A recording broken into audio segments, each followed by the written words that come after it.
Alright, so my first post today is about an article I read on the New York Times website about students being ignorant, teenagers being ignorant, about history and literature in particular. Um, this article made me think of three things to be angry about, and I'm mildly pissed. Before I get into this, I must say disclaimer. I did read Dig comments because I saw this article on Dig. I did read the Dig comments. Some of them I agreed with. Some of these thoughts I had along with the Dig comments, and some of them I just started adding with them. So I'm just saying, so nobody gets mad at me. All right, disclaimer. Um, the first thing that sort of pissed me off about this is that about how the survey was done. When it comes to literature and history, these are more about classes that teach you how to think. It's not so much about knowing the facts. It's not so much about knowing the exact date something happened. In most cases, it's decent enough to have a sort of general feel for around the time period. I mean, the important thing isn't to know when something happened as much to know why and how it happened. I mean, the Civil War is an excellent case. When the Civil War started, actually, it's kind of debatable in my mind. Did it start when shots were fired at Sumter? Or did it start when the South seceded from the nation? Or did it start when, fighting broke out? In which case you could say it started at, Bleeding Kansas. Or did it start when both sides of the country sort of were pissed at each other? I mean, let's face it, there's a thin line between I hate your guts and I want to kick your ass. That's a thin line.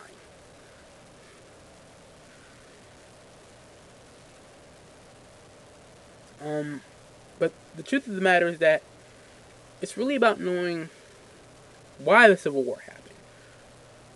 And there are several causes of it. But that's a little historical rant for another time. My point is basically this. It's not so much about the facts, especially when it comes to literature and history. I mean, there are a bunch of books that are important out there, and you can't expect every student to know every book. You can't. What's really important is really to get students reading and sort of get them thinking about books. That's what literature teachers try to do. English teachers try to do.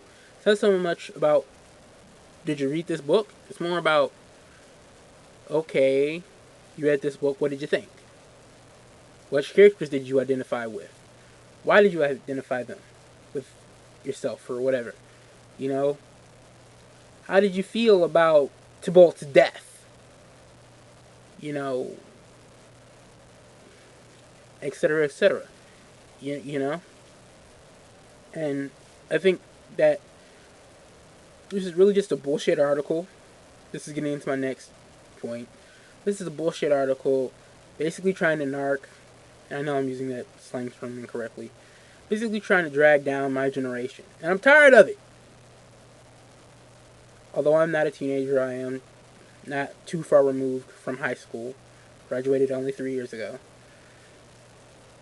And I'm tired of everybody narking on my generation. It's just, yes, we have our problems. But we are not as idiotic as people make us seem.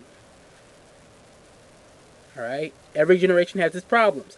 Half of the previous generation, or a generation before the previous generation, depending on how you want to look at it, died from ODing. The greatest minds, Jimi Hendrix. And there was another one that I had thought of, but escapes me at the moment. But there are a bunch of them. Jimi Hendrix, Richard Pryor, Elvis. Though Elvis arguably was, well, actually, yeah. I mean, every generation has its problems, and I'm tired of people acting like my generation are idiots. And of course, it goes with every young generation. I mean, there has always been a generational divide. But I guess what's pissing me off now is that there's a media machine behind this one. that there is a media machine trying to make my generation look like morons. And it's pissing me off. It's one thing for your mom and dad to say, I don't get ya. It's another when, you know, there's an article every day on the news saying about how my generation is weird. About how those 20-year-olds and 15-year-olds are going to be the failures of the country and how the country is doomed because they're morons. And it's starting to piss me off. It really is.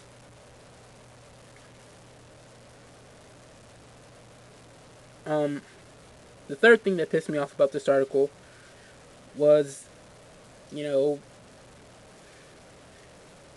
the debate between public and private school and the whole voucher thing. In case you don't know, my mom is a public school teacher, and so I, at the end of the day, often hear her talking about, you know, the problems with the system. And first of all, people blame teachers, and yes, some teachers are to blame. I can attest to this. I've had bad teachers, but it's not just the teachers. Some responsibility has to be laid to the students, the administrators, and the parents. And just saying that it was the teachers, not good enough. And I do think that public schools provide a valuable service and that you can't just get rid of them. Because not everybody can afford to send their students to a charter school. Not everybody can. You know, I mean, I think what has to ultimately happen is that people have to start stepping up and taking roles in fixing public education. You can't just expect the government to magically do this. And how this is going to happen is more parental involvement with the educational process. You know, help your students study. You know, if your kid's having a problem with them, with, you know, I hate how I'm going to say this. If your kid's having trouble with a math problem, you know, sit down, try to work it out with them. If this means that on the weekend you have to spend some extra time in cracking open a book because, you know, spend some time, hey, you have a kid. I'm sorry. You're going to have to spend some time doing some stuff. That's just the way it goes. That's part of having kids. At least that's my opinion. You know, although I am not a father, so I don't know. Maybe I shouldn't even say that because I don't have kids. I don't know how my life is going to change when I do. And it's just, nah. But there you go. That's just some of my opinions on this article that got me pissed off. See ya.